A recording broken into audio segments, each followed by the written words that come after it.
नमस्कार. आरुष इंडिया पैठणीच्या Yeola handloom series मध्ये तुमचं स्वागत आहे. तर बघा, आज मी तुम्हाला सुंदरच अशी येवला हँडलूमची ड्युअल टोन मधली सुंदरच अशी पैठणी घेऊन आलेले आहे. तर बघा, पल्लू, वाव, किती सुंदर पल्लू आहे. कारागिराने अतिशय सुंदर व्ह्यू केलेला असा पल्लू आहे. त्यावर तर खूपच छान बारकाईने काम केलेलं आहे. सुंदर मोर आहेत, वेल आहेत, फुले आहेत आणि खूप रंगसंगती त्याची अतिशय सुंदर आहे. आपण म्हणतो ना की पैठणी ही एक पारंपरिकतेचा वारसा असते, तर या पारंपरिकतेला आधुनिक असा टच दिलेला आहे. तर वाव, त्याचा बुट्टा सुद्धा खूपच सुंदर आहे.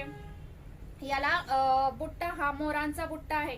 जनरली आपण डॉलर बुट्टा पाहतो, पण यावर सुंदर असा मोरांचा बुट्टा आहे आणि बॉर्डर नेहमीप्रमाणेच आपली नारळी बॉर्डर येणार आहे. तर कशी वाटते तुम्हाला ही ड्युअल टोनची हँडलूम पैठणी साडी? आणि हवी असेल तर नक्कीच आमच्या व्हॉट्सअप नंबरशी संपर्क साधा. धन्यवाद.